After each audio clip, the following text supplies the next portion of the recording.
Investigators are working to determine what caused this late-night fire, which spread to multiple houses. The fire was on West Jefferson Street in the Russell neighborhood and first reported around 11 o'clock last night. Louisville Fire says crews arrived to find 3 structures on fire. It took 60 firefighters about an hour to get those flames under control, and they were still on the scene just a few hours ago. The Louisville Fire Department says a search of the home came up negative and no injuries were reported. Happening today, the Jefferson County School Board is expected to discuss ongoing transportation issues and potential changes, specifically eliminating some bus routes next year. The agenda for tonight's meeting shows the board will review 3 options on the table: eliminating transportation for magnet and traditional students, creating hubs for parents to drop off and pick up magnet and traditional students, or making no change at all. Right now, the district says daily routes exceed the number of drivers available because of call-outs. Last weekend, JCPS hosted a driver hiring blitz and around 200 people attended. Driver recruitment and retention is also expected to be discussed tonight. The board meeting starts at 6, and previously, the district had said a decision on bus routes would be made by March. Now, JCPS is also top of mind in Frankfort. Some lawmakers there are pushing to break it into smaller districts. The move is included in a resolution to create an oversight task force for districts with more than 75,000 students. WHAS11's Alex Dieterer breaks down the potential impacts for students and families. JCPS is once again in the focus of Kentucky lawmakers who want to make changes. Not a surprise that it was filed, maybe a surprise over the timing. Sam Corbett, a former JCPS school board member, points out Republican lawmakers in Frankfort are doing exactly what they've said they'd do this legislative session. A resolution to create an oversight task force for JCPS was filed in both the House and the Senate. I think people realize how important it is to have the most successful public school system that we can.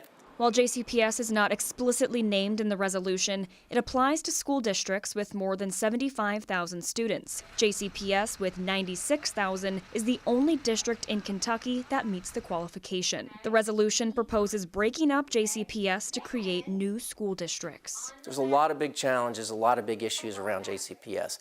But in my opinion, breaking up the school system into 2 or 3 districts is not the answer.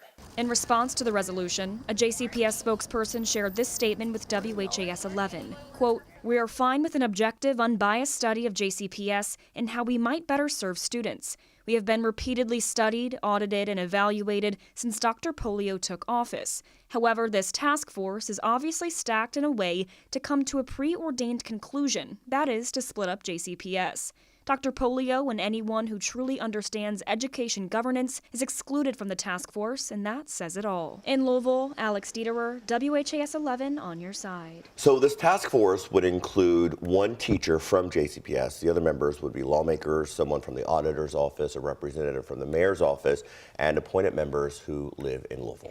More local news now. The Indiana Attorney General's office is weighing in on a bond appeal from former Clark County Sheriff Jamie Knoll. In a brief filed Monday, the Attorney General's office asked the Indiana Court of Appeals to dismiss that move. Last month, Knoll's attorney appealed the $75,000 bond set after Knoll's arrest on 15 felony charges. The bond also required Knoll to turn over his passport and guns. The Attorney General's office argued the motion doesn't matter because Knoll paid the bond and was released the same day.